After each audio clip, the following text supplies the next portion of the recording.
No, my pain is all over. Okay. La, la, la, la. La, la, la, la. 10% less punch on that first la. La, la, la, la. Okay, there you go. One more time. La, la, la, la. No, my pain is all over. Yeah, one more time. No, my pain is all over. Great.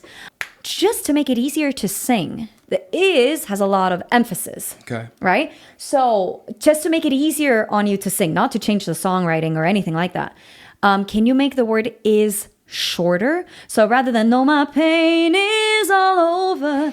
No, my pain is all over. No, my pain is all over. Ooh, that was nice. How'd that feel? A little easier. Yeah, holding that word out less shifted the phrasing around for me. It was also a little softer, right? A little gentler. I definitely felt a little bit more relaxed.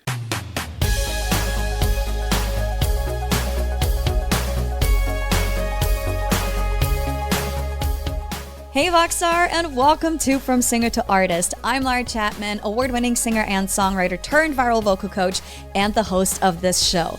At VoxTape Studios, we help singers from all over the world level up their voices by teaching them the 3 fundamental skills all singers need: technique, awareness, and artistry. Whether you're looking to go pro or just develop your voice for fun, my team and I are here to help. Check the link in the description to book your first session or grab some of our other resources. Alrighty, are you ready? Let's get started. Are you ready for another voice lesson with me? I have somebody in my little home studio, my little recording studio. Welcome, Caleb Hawkins. Thank you for having me. Thank you for being here. Oh. We met in 2019. I believe that must have been 2019. It was at least, yeah. So at least, yeah, 18 or 19. 6 or 7 years ago. Yes, and we've been trying to make this happen, I think, in some capacity ever since. And finally, whatever, 6, 7 years later, here we are. We met at an open mic night. And a lot of people always ask me, like, oh, how do I meet musicians? How do I get a gig out there? And I always say, open mic nights. Go to an open mic. You know, when I lived in Florida, I played 6 nights a week. Oh, wow. It was like Tuesday night through Sunday night. We were somewhere. It was just set up, go every single night. Monday was my night off. But that was when the best open mic was. So you still went out and you played at least for 20 minutes. Yeah. Because that was where you met your next line of collaborators. That was, and at least in some open mics, they do this really well where they have like the room off to the side that you can tune in before you go up. So you're not wasting your 20 minutes just trying to get your instrument. I did more business in the side room and I got more gigs from being in there. I wouldn't like sit at the bar. I wouldn't even take more time out in the dining room more than just like, all right, I got my sandwich. I got to go hang. Yeah. No, because 100%. Those were my colleagues, those were my peers, those were. Yep. Hey, can you cover for me? And all of a sudden you just booked 3 shows. So and collaborators, like you said before as well, right? Clients, because I was producing records and stuff like that. So I had guys coming in. There you go. So, we live in a digital world now. And I mean, I'm kind of guilty of that. We only teach online unless you're coming in to record a podcast episode, right? Other than that, we only do online. You mean Zoom wasn't an option for this? I could have just... Could have just done it from the computer. I mean, you can. There's literally no difference. I can hear you just as well. But when it comes to, this is more fun. It is. And when you go and like play out and... like you want to meet other people, peers, then that's still one of the best ways to do it. Yeah, I think every actual like meaningful relationship I've developed in the music business has been from like face-to-face conversations. There you go. So, it's a lot easier to ignore the direct message and the email and the whatever. Not for me. I'm not that kind of person, but yes, for most people, 100%. I get anxiety when I ignore buyers, things. For brand endorsements, things like that. It's a lot easier to go to the trade show, go to the conference. Yeah. There's still a lot of value in that, 100%. Go to concerts where the bands that play the kind of music you like go, because you're going to start getting to know their fans too. So that carries over. Absolutely. 100%. One of my friends, his name is Michael Walker. He owns Modern Musician. And he did that when he was on tour with his band. He called it tour hacking, where he would, for other bands, he would just go in their audience and like show them his music, like his band's music, because like he would like open up for them, and so like they would be familiar with him anyways. But they're like, you like this stuff, you might like my stuff, and so he kind of built a fan base like that with his band. It depends on the genre. I mean, you could probably do that at like, a heavy metal show, a little bit more invisibly than like a singer-songwriter sensitive fingerstyle folky act where it's like you're not supposed to talk while they're singing. Well, no, that was like before, like not during the show, like when they were waiting outside to get into the venue. Yeah, not during the show. Don't talk during the show. There's a line where it becomes tacky and annoying. Don't be that person. No, don't be that person. Definitely not. Definitely not. Right before we started rolling cameras, you were quickly or not so quickly, telling me about your vocal journey, and can you maybe just real quick go over that again? We should have just basically hit record when I came down the stairs. We should have. So, in the last few years, I've had more people talking about my vocal than my instrumentation, which is kind of a weird shift for me. Yeah. Because I've always considered myself an instrumentalist first. Mm-hmm. And, in that early 20s, late teens years, trying to get like sideman gigs, like, can I be your guitar player? Can I play, Yeah. I started hanging out with some guys who were from Nashville, professional sidemen. I'd go to their concert, the big festival show, and I'd sneak backstage and talk to these guys. Mm-hmm. And I asked this guy, like, how do you get a gig? He's like, can you sing? Like, you don't have to be like a lead singer, but can you sing backing vocals? Mm-hmm. Or at least like, you don't even have to be like a part singer singing harmonies, but at least, like a doubling effect or something. Yeah. He's like, that'll get you a lot farther. He's like, and I use this mantra a lot. Any idiot can play guitar. Yeah, not me, not this idiot, but But I can pretend. But it carries over. It's chords. Like guitar players are a dime a dozen. Guitar players who can sing are all of a sudden more like a quarter a dozen. Yeah. And that can do it well are more like you got to pay $1. Okay. Per. And so. That was like, okay, I got to learn how to sing. Oh no, another thing I got to do. And, right? I was telling you before the cameras were rolling, like it was the dark ages, kids. You couldn't just like go and Google search and find like a vocal teacher on the internet. I mean, we had wonderful dial-up internet. Yeah. So that kind of was like, well, what can I teach myself?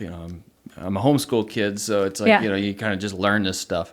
Yeah. So I got the Roger Love book, tried going through that, found it was more for like voiceover and radio personalities. At least that's what I was feeling from it. Mm-hmm. And I got the Mark Baxter Rock and Roll Singer Survival Manual, which helped a lot. It was a lot more practical, like the value of what sleep does to your vocals. Does affect it. That helped a lot. Just, started working through some of that, started realizing the things that I was doing in my life that were affecting my vocal more than anything else.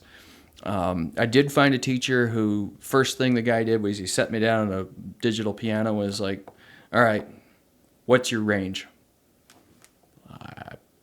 I don't know. My what? So he's like, okay, here's middle C. Can you hit that note? Okay, you can hit that note. Okay, can you hit the G below middle C? Mm-hmm.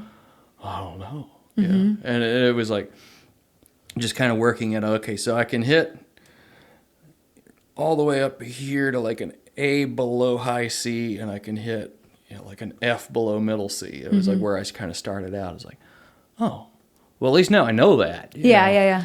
And so one of the things that I think it was in the Baxter book, but he said that a singer who knows their limitations and learns to work within those will seem limitless. Versus a singer that is constantly trying to hit the note that they actually can't. Yep. They will always look like they're struggling no matter what it is they say. Because they are struggling. They are struggling. Yeah. And they're always going to look like they're not as good. Yeah. Because, like, oh, you can't hit the note. Well, yeah, but if you would have just sang that like a step lower, you would have been fine. 100%. I talk about that all the time. I call this your prima voce, the sweet spot Yeah. of your voice, and like sticking within that as much as possible, at least when you're performing. When you're practicing and you're trying to actively expand your skill set, you do want to push outside of that to get better, right? Like if you never step outside of your comfort zone, you're not going to get better. Yeah, and that was kind of a thing that happened for me too, because I started realizing that the material that I wanted to sing was, outside of my range. It's like, okay, well, how do I gain diaphragm strength? How do I support?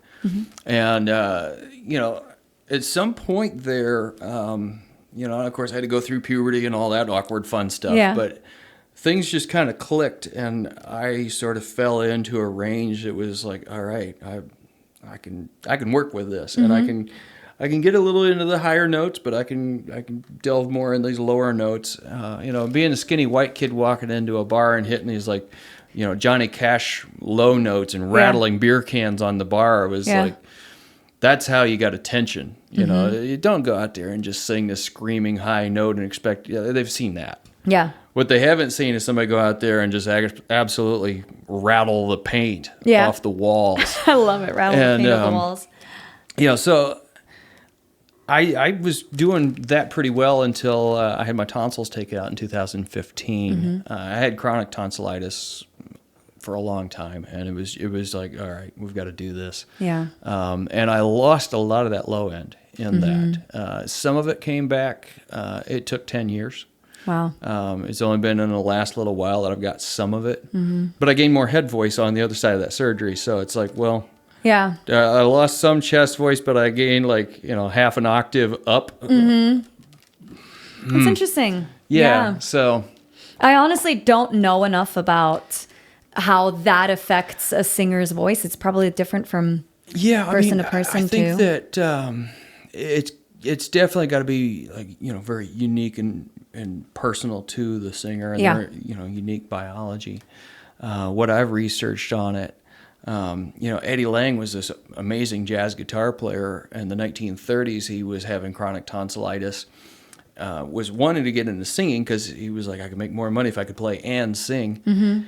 And a young celebrity singer named Bing Crosby convinced him to have his tonsils taken out. Oh, okay.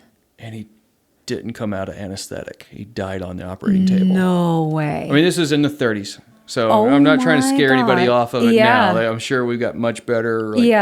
But,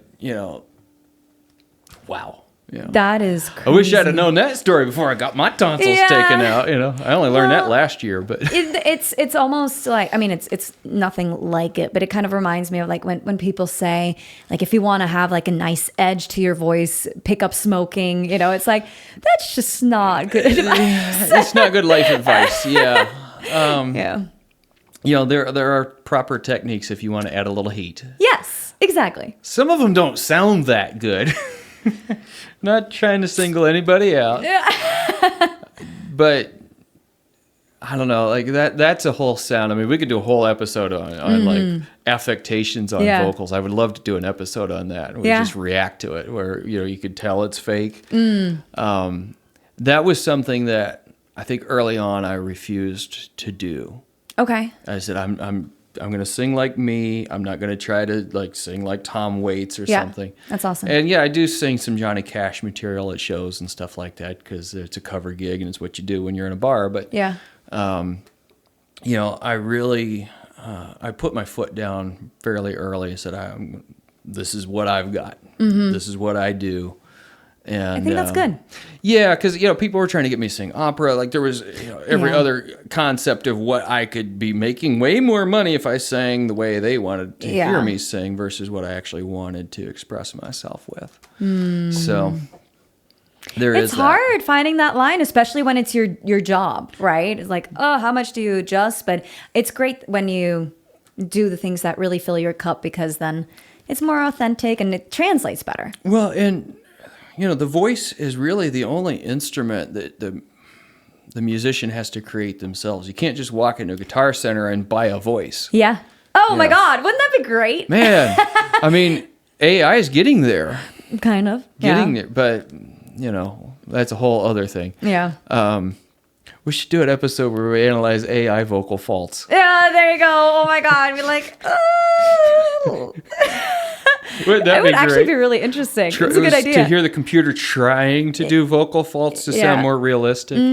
But you really, I mean, you're born with the vocal cords you're born with, and you have to learn how to get them in tune. You have to learn how to maintain it and build that material. So, But I'm so glad that you say you have to learn how to, right? You're born with it, but then you have to learn how to actually use it. yeah, I hate those kids that are just born singing great. Just they have like that angelic voice, perfect technique, perfect posture, perfect phrasing. Screw you. Well, there's definitely... I had to work for this. Yeah. No, I mean, there's absolutely like natural talent plays a role in it, but they wouldn't have that angelic voice had they not also used it. Exactly. Right? Yeah. So it's a little bit of both. There's really only like a couple of singers I can think of that were just naturally that good right off the bat that people were like, oh my gosh, you're amazing. I want to sign you to a record label. Like Florence and the Machine.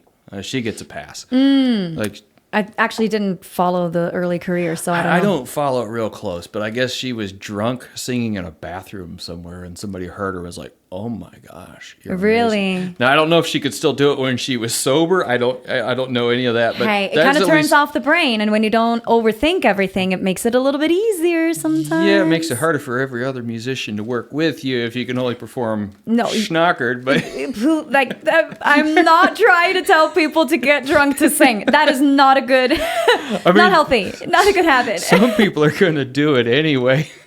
Fair, but don't make it a habit. It's Yeah. not going to serve you in the long term. But Make good choices. make good choices. Yes. Anyways, so you brought in an original song. Yes. So The River, I think it's called, right? Yes. This one is it's a relatively new piece for me. It's not out yet. Okay. It is recorded. It's as far as that side of things, it's done. But I'm working on I mean, in the studio, you have the luxury of isolation and being able to really hone in on things. But this is going to be I feel for me at least, a really challenging song to bring live, to bring it. I don't have overdubs and all the orchestration that I put on the album track. So yeah, it's a little Celtic and there's a little blues in here. Okay, cool. Yeah, so. Awesome. Well, I would say let's just go through it so we can get to know the song, see what we're working with. Do like a complete pass through and then... How repetitive is it?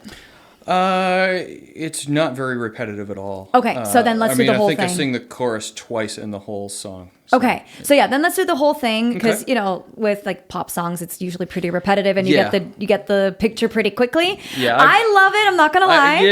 But not your style, and so. Well, no, I mean, there's certain things I enjoy, but I as a musician, I zone out with that stuff. Like if we sing that same phrase more than 3 times. I did a Ramones tribute show one time. Okay.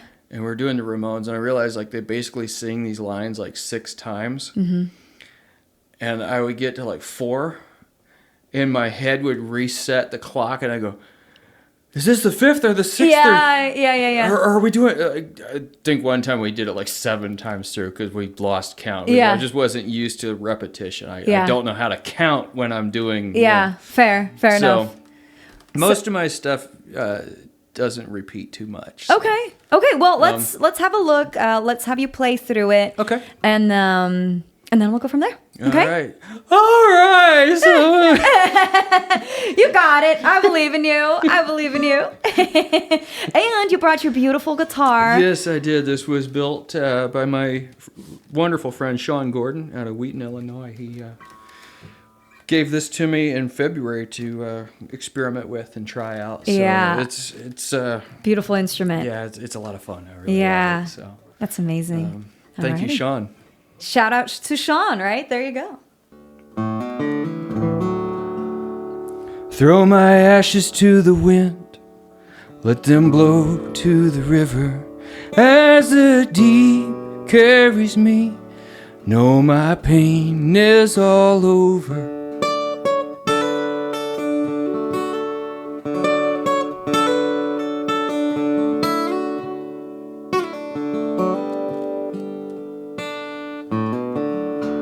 and every stream to a river, every river to the sea, every teardrop that's fallen, every dream ever broken.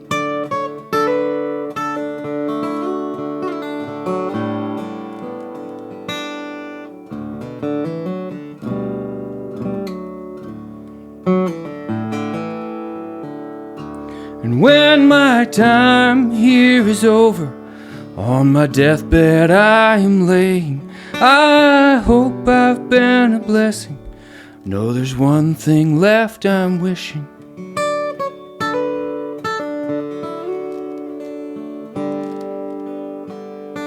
Don't weep for me.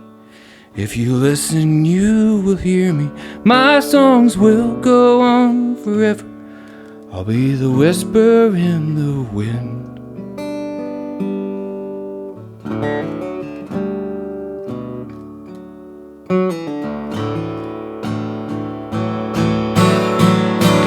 Every stream to a river, every river to the sea, every teardrop that's fallen, every dream ever broken.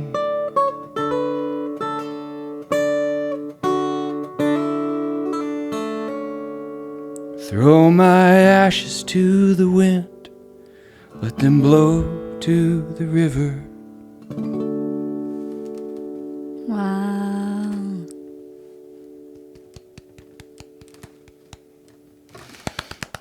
Beautiful, beautiful. It's a hard one to sing. Yeah. I'm not playing like a normal 3-chord progression. I'm playing in an open tuning, so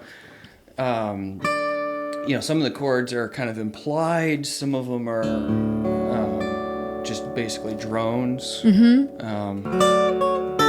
I could not play and sing at the same, like the way you're playing. Yeah. I can play chords and sing. Well, but I couldn't do this 2 years ago either. So. Okay, practice. Practice. Yeah. I really got into a lot of like British and Celtic folk artists. I guess kind of my boredom with sort of the Americana sound that's gotten really popular right now. It's like it's almost in its hair metal phase of it, where it's very formulaic, a lot of tremolo on the guitars, a lot of reverb on the vocals. Yeah. I was kind of looking at, okay, well, what are some of these guys like from the British Isles singing like, and some of that more traditional material. And what I quickly found out was the guys more or less just talk instead of sing. And the women circular breathe. Ooh, I swear to God, they circular breathe, because there is no other way you're going to phrase a song the way they're doing this. If you haven't listened to Lisa Hannigan yet. I have not. She kind of gained her popularity by being the backup singer for Damien Rice. Okay. When he had that explosion in the early 2000s, she was backing him. And then she split away from him. She got a solo career. I don't know. She's done some amazing things. But during lockdown, Ireland has this wonderful YouTube channel called Other Voices. Okay. And it's sort of like Ireland's Tiny Desk. Okay, cool. To put it in perspective of what it is. And a couple of years ago, I stumbled on it. I didn't watch it when it was in the height of lockdown, and they were doing these. But she was at I think it was like the Irish National Archive or something. And she sang this song that was like, how does she breathe? Okay. Like, where does the air come from? I got to write a song like that. Okay. Bad idea. Hard to sing then, right? But yeah, so I mean, there's within that song, I kind of truncated some of the original because we're focused on the singing, not just all of the the playing. I would love to help you with that, but you know a lot more than I do. Yeah. Okay, so you do get the drying effect. Yes, the more breath you use, the more. Of which, yes, there you go. Yeah, take a sip of water. But yeah, the more breath you use, the more dry you do get. Yes, technically, but a lot of times what happens when we sing with a breathy voice is we're pushing actually more air out than we need to sound breathy, which is what's going to dry you out and what's going to make you feel like you're running out of breath. Makes you go flat. Yeah. Yes. And it's just like the endings of like a phrase are kind of like, like they're not beautifully ended. It's kind of like you're just kind of like fading out. Yeah, you get to like the last word on the line and it's like, how do I get enough air? Exactly. And this is a habit that I've really, I like to say I kicked a long time ago, but you'll see the singers do it. I'm sure this probably drives you nuts. Is you'll see the shoulders going up because they're taking a big they're breath. breathing that way rather than Yeah. And as a guitar player, it's hard to sometimes pull that diaphragm because it moves your guitar. So I personally am not a belly breather at all. Okay. I hate it. I can't stand it. I cannot get any breath in when I do that. So just focusing on like pushing the belly out like a kind of breath. And that's all I got. And I barely got any breath in because it feels so uncomfortable. Yeah. I'm a rib breather, a Okay. 360 breather. So I focus on breathing like right here into my ribs, not my waist, but my ribs up here. And then it expands in all directions, right? Like front, back, sideways, and up and down too. So this is what feels a lot more comfortable to me. Okay. But it depends on the person. Sure. You've mentioned the shoulders. That's called a clavicular breath. Yeah. I honestly, because I've heard the whole like, oh, I'll look fat if I breathe, any other way. It's like, well, you look weird doing this all the time. Yeah. You'd look a lot more natural if you were breathing, Yeah. front to back rather than up and down. I mean, Yeah. I very rarely talk about where you should be breathing, where you should be feeling your breath, Okay. unless it's truly like a problem and you're like overcomplicating it or whatever, because you know how to breathe. You've been on this earth for a couple decades. You know. I mean, unless you're like asthmatic or something else that Yes, exactly. outside influences, but Yeah. And so, yes, singing is a little bit more of an extreme version for that. But at the end of the day, it's the same thing as speaking. It's just a little bit more. So we don't have to overcomplicate it. We just need to make sure that the breath you do have, that we're using it efficiently, right? That you're not having more air leak through than you need to, and that you're also taking breaths in the right spots. And a 3-word phrase is a lot easier to get out than a 5. Yeah. Oh, yeah, for sure. So, yeah.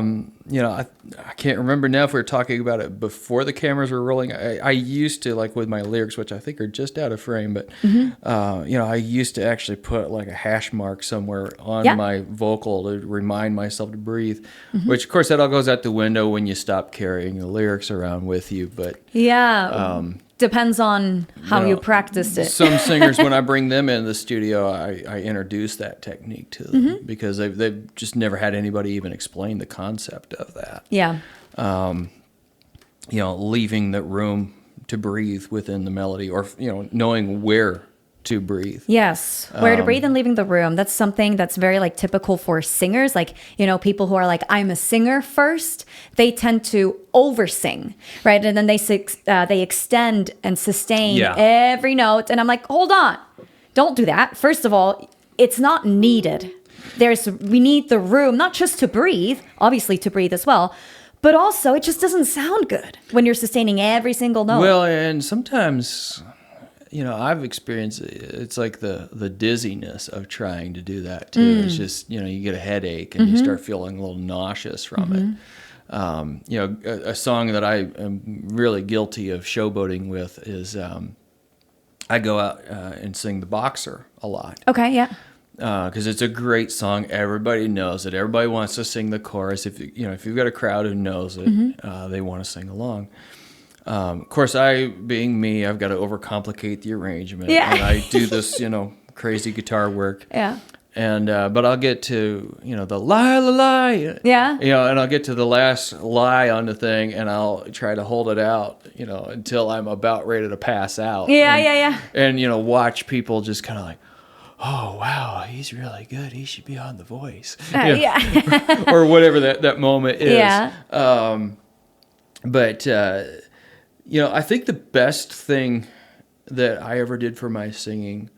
I don't recommend this necessarily, but I was flat broke without any options. There was a recession on. I needed money. Mm-hmm. I started busking on the streets of Broad Ripple. You know where the Starbucks is? Yeah. I would get there like way, way early, and that was my corner. Okay. And there was a hierarchy back then. I don't know if I haven't been out there on a Saturday night forever. I don't know, but you had to like beat the panhandlers and the hobos and all these people out of that spot because that was the spot. Yeah. Okay. And I would sing for 4 hours on a Saturday night. Well, that's if I didn't have a gig. Yeah. I would just go out there with an instrument and. I mean, you're dealing with traffic. Mm-hmm. You're dealing with just the fact that everybody's on the move. So you got to grab their attention or you're not going to get the dollar, and you would learn to project your voice off the plate glass window of the bar across the street so you could hear the echo come back to you. And that really, I gained a lot more power. Okay. Without hurting myself amazingly. That's good. Just from... having to flex that muscle. No PA system, no, electronic assistance at all. It was straight up just going out and, trying to grab people's attention. Yeah. And I did that for most of a summer. Okay. And I think there may be better ways to accomplish that, but that's how I ate. Yeah, yeah. And... but it also, I came out of there and I really felt like I was a singer, finally. Okay.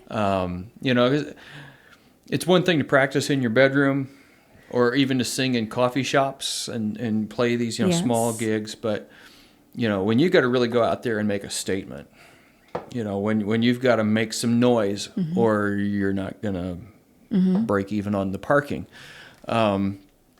You sing a little differently. Yes. Oh, absolutely. That was, into the crucible and, straight on the ground. That was just, that was a very intense about 3 months of doing that every Saturday night that I didn't have a show. I mean, of course, if I had a show, I still sang. But that was different. That was, in a little bit more control. Well, but that definitely helped you build up that stamina. It built up some muscle, yeah. And like I said, amazingly, I didn't blow my voice out. Yeah. Throw my ashes to the wind, let them blow to the river.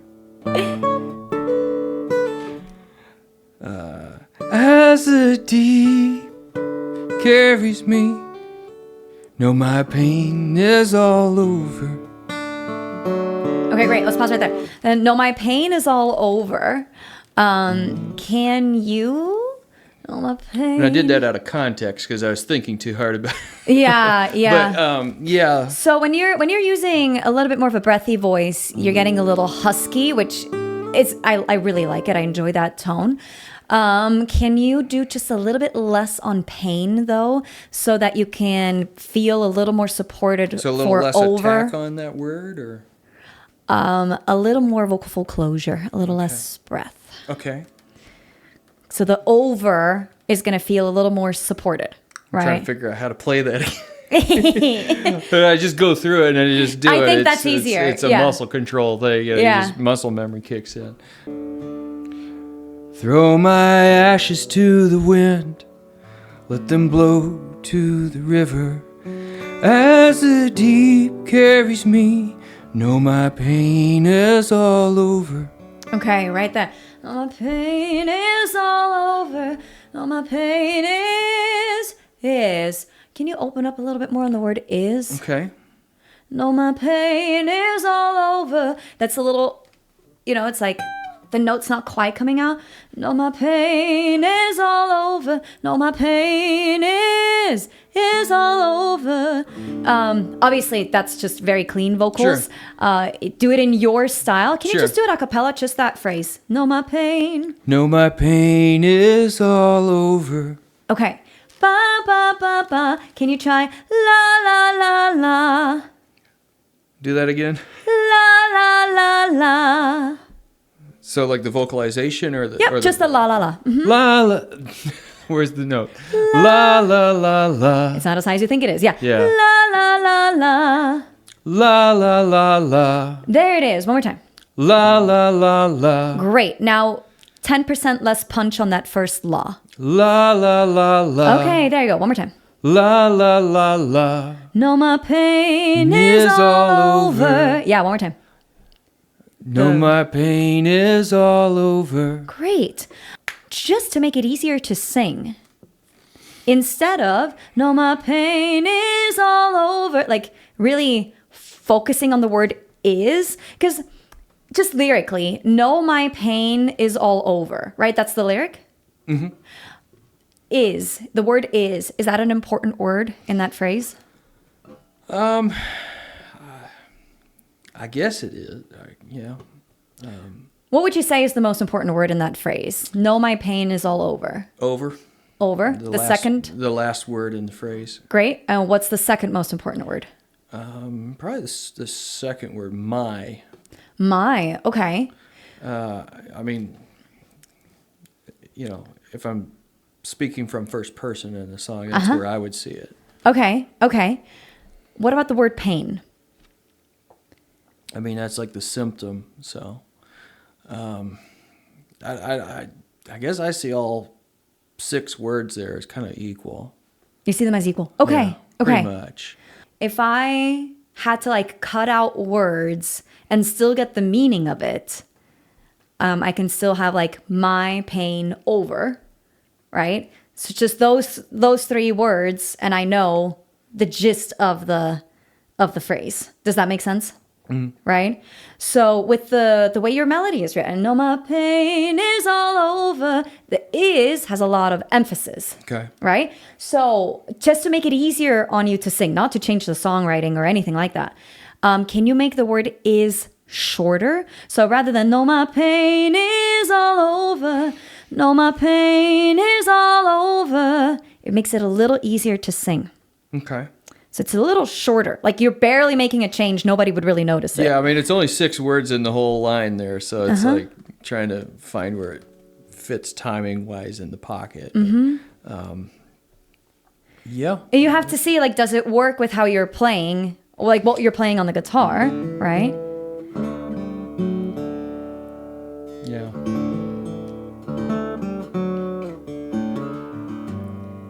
Yeah, so you're just removing the emphasis of the word is a little bit. It's still there. It's still the same note. It's just like a millisecond shorter. throw my ashes to the wind, let them blow to the river as the deep carries me. Know my pain is all over. Ooh, that was nice. How'd that feel? A little easier. Yeah, holding that word out less shifted the phrasing around for me. Mm-hmm. Mm-hmm. It was also a little softer, right? A little gentler. I definitely felt a little bit more relaxed. Cool. Not trying to get through, Yeah. Not trying to bust through that last line of the verse so that I can go to an instrumental and breathe again. Yeah. No, I get that. Yeah, it definitely felt a little more laid back. More conversational too, which fits the song very well. I thought you nailed that. And because you didn't give it so much oomph, right? So much power, you were actually all the way up on the note. Sure. Which is nice. It definitely felt a lot easier. Okay. Yeah. Well, and also you're just in the beginning of the song, right? Like we don't have to do more than that to build the range, the dynamic range. Well, and I've noticed with American musicians, and I'm pointing a finger at myself here, is like we come out with everything Guns we blazing. got right off. You know, like as a guitar player, you know, when you go play lead guitar for somebody, you know, they give you the nod for the solo. You're just expected to just get right into it. You know, get out there and just kill it in the first 2 bars. Last year I started studying a little jazz. Okay. And I started studying with a guitar player and teacher named Adam Levy. He worked with Nora Jones like back when she broke out. And he was talking about like there's a jazz superstition of how, and if you listen to like Cole Porter, Monk, Wes Montgomery, the greats, at some point it might not be in the piece, but in the record, there'd be a moment of phrasing where they'll put two notes. You know, but and they'll pause between it. And the superstition is that's where you meet God. Oh. Is in the phrasing. Okay. And when one note has a bit of a chance to stand off on its own, so the more dense, the more like nerdy, high information music that you're doing, somewhere they will put that moment on the record, and I guess that's like a really old superstition, but probably I haven't heard of it. Yeah, it was news to me. Yeah. But I've heard a similar idea from Mac Gaynor, who was like a part of the Muscle Shoals, like R&B soul movement out of the Deep South in the '60s and '70s. And he said, it's the space between those notes that's where you really find the good stuff. Yeah. So I've been striving for that as a guitar player for a while now, and trying to find that as a vocalist is, I think we kind of hit on that a little bit just now. Yes. It's just tiny little details and leaving the space for it too, sure. right? Yeah. That's one of the things that this song has been an exercise in for me is, there's tension and release. Yeah. And I'm still, the one is down here. I want to play like so, you. We could work something out. We can practice. But trying to find that space and that cadence as well. Yeah. And let this instrument breathe and do what it Let needs it to breathe. do. It goes back to the over-singing for voice. Yeah. Right? Let it breathe. Give it room. Instrumentalists overplay, singers oversing. Yeah. So why do we do that? I don't know, but we all do. Who are we trying to impress? Simon Cowell? Oh my god. Oh my god. Let's move on to to just the next part. Okay, so go to the chorus. Yep. Every stream to a river, every river to the sea, every teardrop that's fallen, every dream ever broken. Okay. All right, those everys. How are you feeling about those every? That part. There's a lot of them.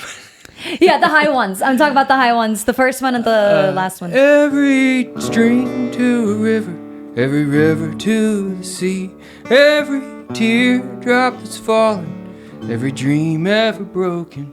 Yeah. So the what are first those? And I the didn't third. even analyze. Is that about an octave apart between them? Nah. Yep. It's an exact. Are they? Wow. You're good. Yeah, Your training's on point. There you go. So with those everys, give me a slight smile. Every, so that you get just like a 5% more lift on the note. I can try. I mean, it is a sad song. Just in your facial muscles, the smile there. Every stream to a river, every river to the sea, every teardrop that's fallen, every dream ever broken. Okay. So it's just on those top notes, right? Okay. Just a little. So the higher octave. Yep, the high one, the high D. Okay, that's a high D above middle C. Middle C's here. So you're singing here. Okay. Because we're an octave apart. So every da, you're singing here. Every da, and then every da da da da. Right. I'm just doing it an octave higher because otherwise it gets really low. Well, yeah, I was almost getting impressed with myself there because I didn't really look at where that. I mean, falls you should in. be impressed with yourself, but we are an octave lower than where I was demonstrating okay, so it. all right, yeah. I was all like, whew. Yeah. And Matt's like, I'm singing a D above high C, really? You're a D above middle C. Okay, yeah, I was just like, whoa. Which is still quite high, actually. Yeah. No, that's pretty darn good. But yeah, just a slight little lift there. So that way you don't have to rely on the force to get you up to the notes, like the power or the volume to get you up to the note, but rather the resonance, which is slightly changing the resonance. And that is the gentle pass through that chorus because the last time I sing it, I'm kind of belting. There you and go. Throwing out a There you bigger go. And so sound, there you can make it darker, right? Yeah. There we can rely a little bit more on the force. But here, let's keep it a little softer. And we can do that by changing the resonance, just lifting everything a little bit more. So we can still get all the way up to the notes. Okay. And just on the high ones, right? Every stream to a river, every river to the sea, every teardrop that's fallen, every dream ever broken. Yeah, that second one was really nice. Or like the second high one. What do you feel? A lot less effort in that. Seems to be a theme. Yeah. You know, and I know this will all get a lot easier because right now the song isn't even out, so you know everybody's hearing it first here. Yay! Do you have a release date? I don't. Okay. The album is done. I'm working kind of on the back end stuff Fair. for all the TikTok stuff. Yeah. The release. The promo. Yeah. There you go. This is the premiere for the bulk of people who haven't. Yay! You know, who aren't like on the inner We feel circle. Hey, special. can you play this on your stereo and tell me if it sounds Yeah, good? yeah. That's that group of people. But, Well, thank you. We feel very special. You should. Yeah. We do. But yeah, I mean, you're already like you obviously know the song. You wrote the song. It fits your voice great. You sound amazing doing it. Now it's just about the live performance aspect of it. Delivery. The delivery. And so we want to reduce effort as much as possible because what if you're 3 hours in and you're singing that song? Yeah, Still and want this you to one be able is to probably deliver. going to close a lot of shows. There you go. You know, Just reducing effort as much as possible and getting the same or an even quote unquote better result, right? yeah.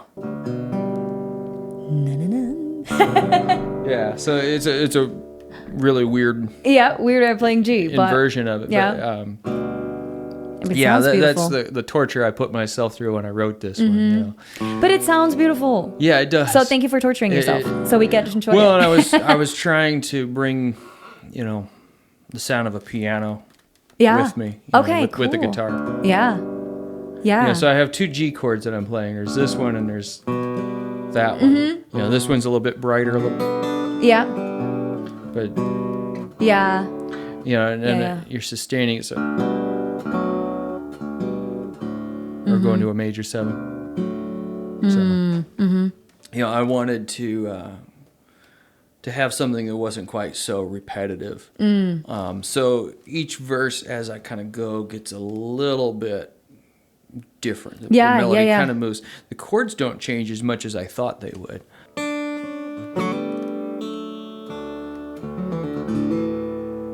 Don't weep for me. If you listen, you will hear me. My songs will go on forever. I'll be the whisper in the wind. Yeah, so that The Whisper in the Wind. one that one was the one where, at least in the studio, I really felt my most vulnerable. And I still kind of want to carry that live. I want to continue that vulnerability, you know, out on the stage, which certain venues, I don't know how well that would translate because people are just going to be staring at their phone and, Yeah. you know, whatever. You know, because I play all the best dive bars, you know. But then it kind of, from there, on that sort of vulnerable moment is when I start. Yeah. Every stream to a river, every river to the sea, every teardrop that's fallen, every dream ever broken. Okay. And then I'm echoing it there, but Yeah. that's irrelevant. That's not singing. But Yeah. Okay, I liked that when you have all that force behind it, positive, like a good kind of force, not Yeah. like a squeezing kind of force, right? It really carries your voice out. This is just as an option. Sure. You're kind of scooping up into all of every, compared to like an every da.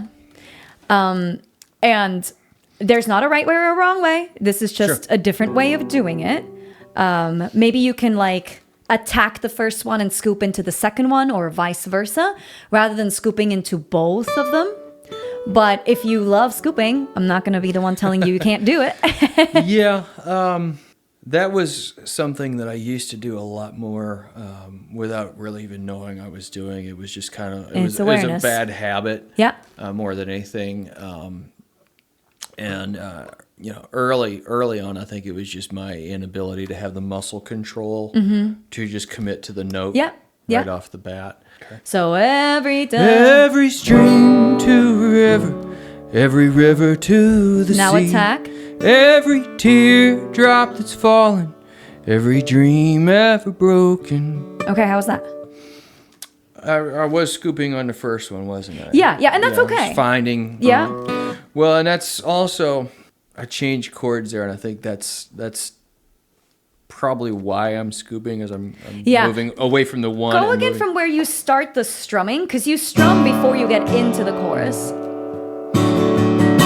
Every stream to a river, every river to the sea, every teardrop that's fallen, every dream ever broken. This time you scooped more on the second one than on the first one. Did you notice? Yeah.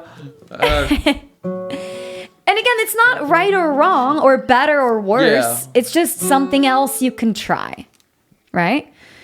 Because like the song is very conversational, right? And so you're doing it a lot throughout the song. And because you're changing it up here where it's more powerful, you're strumming on the guitar rather than the finger picking, all of that. I'm like, okay, well, maybe we can also try and eliminate some of the scoops and attack a little bit more to give it even more power, to make the contrast even bigger. Sure. Right? And again, that's just an idea. And No, if I that like makes it. it easier for you, awesome. If it makes it harder, like, I don't want to make your life harder. Right? I mean, it's definitely something I'm going to have to practice. Yeah. I'm going to have to go home and woodshed on that one a little bit. Try when you're practicing it, practice it on ba ba ba. Ba ba ba. Actually, let's try that here right now. Drop the lyrics and you're just doing ba ba ba. Ba ba ba ba ba ba ba ba ba ba ba. Something like that. Yeah, because you can't scoop on b, because you can't sustain the letter b, right? B it doesn't work.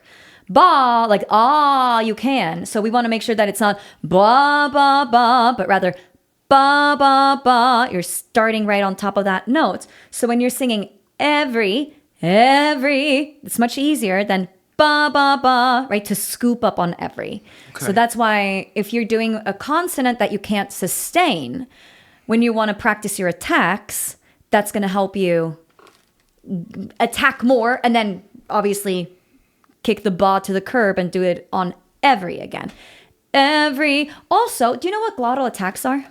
I have. Yeah, Okay. I lost that one. Yeah. So a glottal attack is that sound. So when I say every, you hear that clicking sound like that every. Okay. It's not every, it's every. Little clicking sound at the beginning. And so that also makes it easier to attack a note. So every compared to every, like kind of like easing into the note. It's more like every da da da da da. You following? Mm-hmm. Yeah. So that's another thing you could do as well. That is a little harsher on your vocal folds.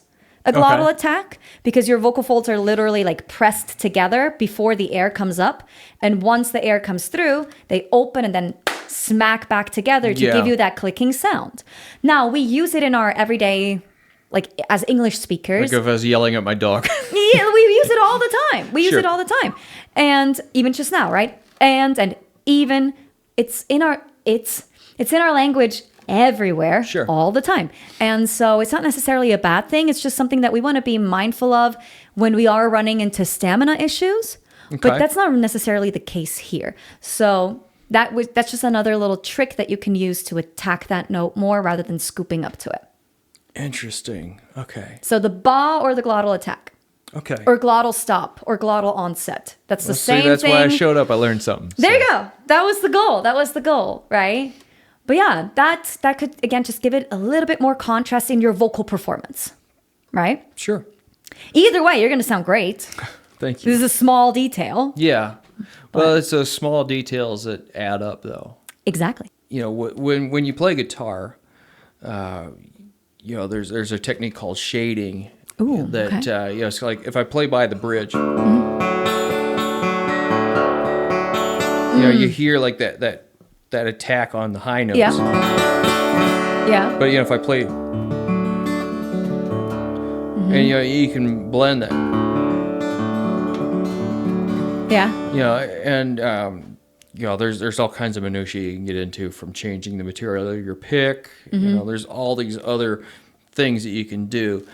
You know, to me, like learning how to sing, you know, with a breathier, you know, that's what I'm trying to essentially do with my voice, is to bring more shading, more colorations. I love that. And still be in tune, and still, you know, Of all course. that fun stuff that we have to think about as musicians. Of course. But you know, I definitely kind of sick and tired of just it's like the monotonic, not in like they only sing one note, it's the whole, but it's like they sound the same no Through the matter whole what they're thing. singing, no matter what, you know. There's no expression there. You know, I wanted this song to breathe and be expressive, and to move. Yeah. You know, on the record, you know, like what the band is doing. You know, there's a lot of musical movement. There's crescendos. There's, you know, Yes. big giant snare drums that come in. Wow. And, Okay. I Can't wait to hear the whole thing. I'll send you a link. Yes. Ooh, get a little sneak peek. But yeah, it's you know, for me, this song, you know, is going to be the last track of the album. It's going to be kind of the opus of everything. Yeah. And so I really, you know, I originally tracked it to a metronome, as everything's going to be like very tight, very rigid. I was like, I'm going to do one pass with the metronome just turned off, as just me and the guitar singing it live on the floor. Okay. You know, and then everything else was just going to have to deal with that, because that's the tempo. Yeah. That's where it's, so, you know, and that's actually where I sped it up, you know, where it goes into that belted chorus at the end, and, you know, kind of built the tempo and built up to it, and trying to find a way to articulate all that movement without the band, with my voice, just with the guitar and the voice. You know, that's the goal. That's why I came today with this song. Yeah. You know, I have other songs. I mean, there's, you know, there's a whole, you know, here's next season, you know. Yeah, next season. Oh, I love it. On season 2. Thank you. Yeah, I mean, all of your stuff is there. You're obviously, you know what you're doing, like I said before. Just the teeny tiny minor little details where it's like, okay, what can we adjust to make it easier to sing, right? A little bit more effortless. And B, also still keep the character of it, and build the dynamics, build the contrast, and have fun with it, while still making sense of the story of the song. Because at the end of the day, that's really important. Yeah, you know, you don't want to like pop it up so much that you lose the gravity of what I'm singing about. Exactly. So play around with those things, and again, it's just. Well, now I'm going to actually have to watch this episode. Yeah, watch back and do. When am I supposed to practice again? But no, it's just basically what I want you to think of is basically you're just adding more tools to your tool belt. Sure. Yeah. And that's really it. Yeah. Another color to the crayon box. Yes. Yeah. I love it. Do you have any questions about the stuff that we talked about? Not really. I mean, I felt like I actually understood it. Awesome. You know, I think, you know, like 19-year-old me coming into voice lessons, you know, I would have had no concept of where to even start. Yeah. It was to asking questions, and you know, what I was even, you know, going to try to do. You know, now, you know, 20 years later, I would come in with, I think, a little bit more vision of what I'm going to present to you. Yeah. But yeah, this really helped. Awesome. So I'm so glad to hear that. Yeah. Thank you for coming in and showing us and giving us all a preview. We're the first ones to hear it. Ooh. Pretty much, yeah. Just let me believe that. If that's not the case, don't tell me. Just let me believe There's like 3 people who have heard this song. So your wife may be one of them. Yeah. Me number 2. No, I'm just kidding. But yeah, thank you so much for sharing My dog. it. Your dog. There you go. There you go. She was there when I wrote it, so yeah. You know, It's okay. It's okay. I can be second in line to your dog or third in line to your dog and your wife. But it's a beautiful song. Thank Can't wait you. to hear the whole thing. I'll be sure to link to your website as well. Yeah, so that I'm people on can check it pretty out. much all the socials that matter. Yeah. At Caleb Hawkins or Caleb B. Hawkins. Caleb first. B. Yeah, I had to put Hawkins. my middle initial in there Okay. for some stupid reason. Yeah, so cause Caleb Hawkins probably because I own already my taken. website, but somebody had my Yep, exactly. other handle. So Yeah. he's Okay. a football player in Texas.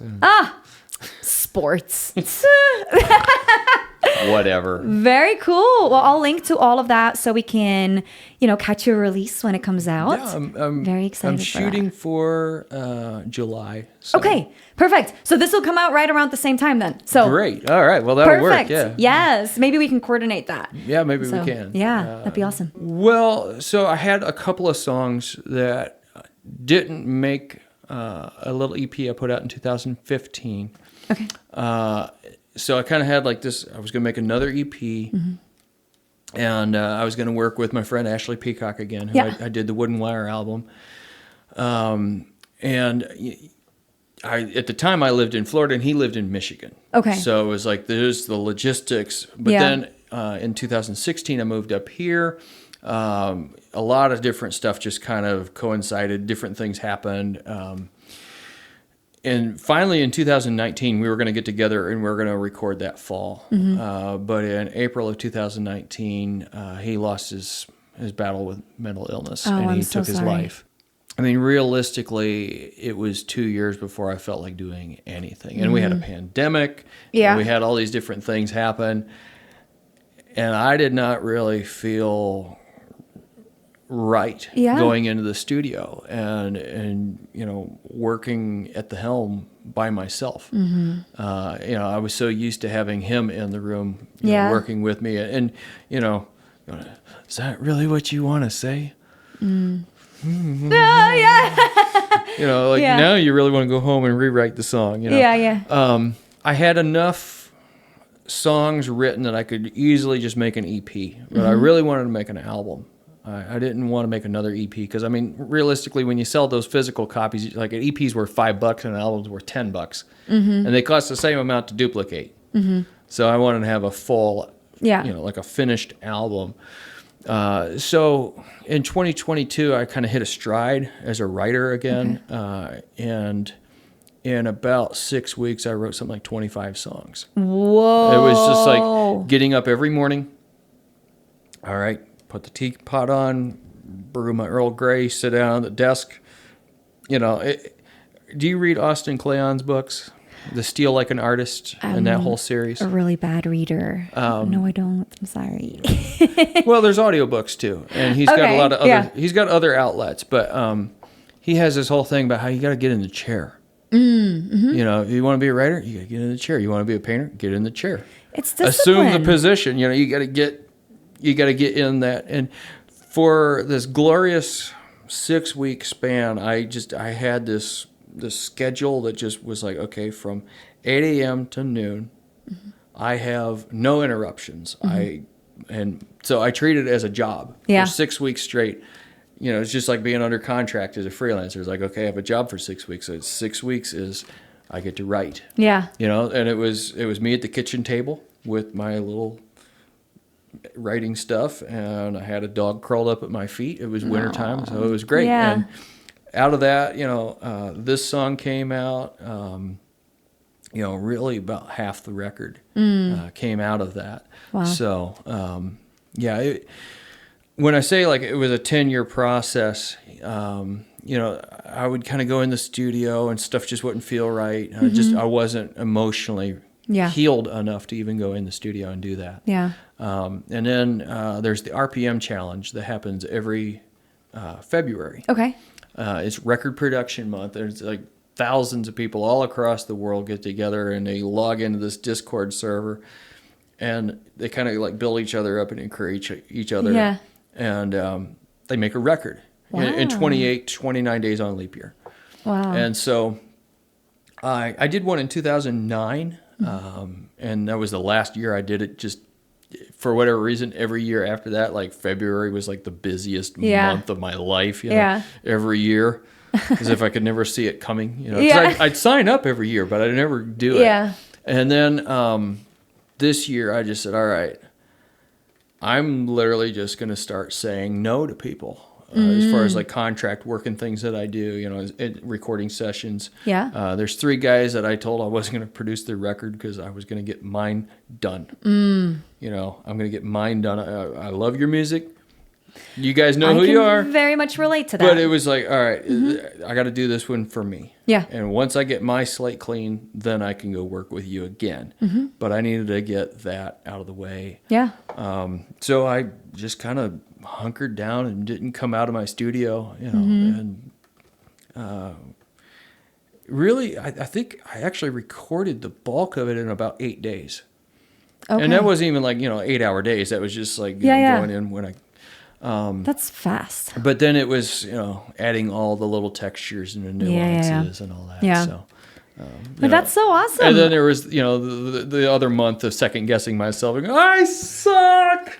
Don't listen to it too much, because then you start hearing things that it's like, this literally doesn't matter. Like, what? I was just at a vocal production workshop with Simone Torres. She's a vocal producer, and she said 80% done and released is better than 99% perfect and not released. I think that I gained a lot of ground as a vocalist because every independent artist, we record ourselves. We have the laptop and the audio interface, and we make our little records.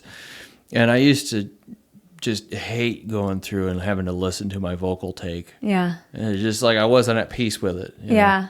And finally, I stopped taking my own vocal so personally and seriously, and just was like, that's what I sing like. All right. Yeah. That's it. You I can like change that. the microphone, you can change the reverb, you can, you can do all those things, but that's what you sound like. You need to be at peace with that. If you're not at peace with the fact that you sound that way.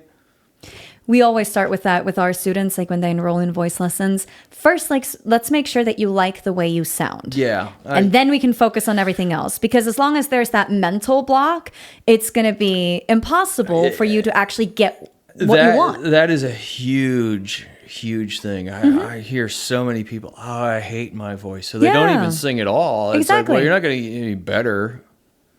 Because you just you clammed up, you shut up, and you said, "Oh, I'm not musical." Yeah. No, you're right. Come on, make peace with the way your voice sounds. If I played you stuff from when I was like 21 versus what I just sang now, I mean, you wouldn't even think it was the same singer. It's totally different. I don't sound like that vocalist at all. But that's the beauty of the voice. It keeps evolving as you grow. And this isn't NFL sports. No. It's not like you turn 40 and you have to retire or you're going to get killed. Yeah. How many singers do we know of that sound like better at 70 than they did when they were in their 20s? Like Johnny Cash. I get a lot of people compare me to Johnny Cash when I'm singing in my lower register.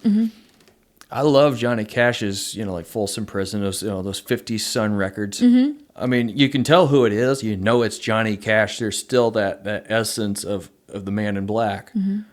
But there's 50 years of life in there, and he sounds so much mature. When he sings Hurt, it's not the same singer. Yeah. Because it's not the same guy. Yeah. And that's so beautiful about the voice. It is. And, it's a lifelong thing. You're going to continue to get better and different and explore. And that's the beauty. That's the thing, though. Like, if you don't make peace with the way you sing already, or at least sound, it's going to be even harder to get good. Well, yeah, because then the mental tension, like your whole It's that judgment. I suck. I can't sing in tune. If you keep telling yourself that, you won't. That is exactly right. So, no, singing is 90% mental. You're totally right. But yeah. Well, hey, thank you so much for sharing. Anytime, please come back. And I'll link to your music so that everybody can check out your stuff. Anything Yeah, else? And, well, I tend to be a very obsessive person. Uh-huh. I've been obsessed with music since I was about 2 or 3 years old. Yeah. I'm a fifth generation musician. I am on the autism spectrum. If nobody could tell, that's fine. But I have a Monday newsletter that I send out, and it's called Obsession News, and it's really me just showing my geeky, dorky side. I love it. But I have a little, like maybe 1-2 paragraphs, so just a life update, maybe an album update about how it's going or where it's at.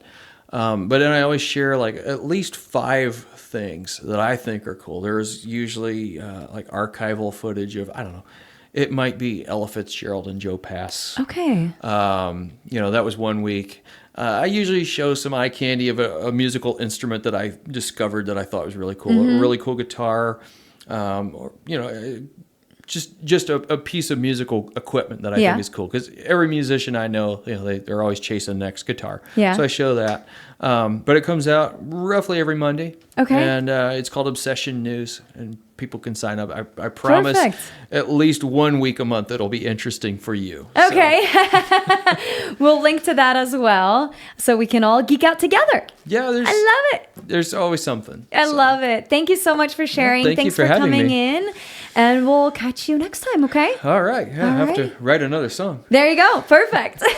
Thank you for tuning in, everybody, and we'll see you in the next episode. Bye-bye.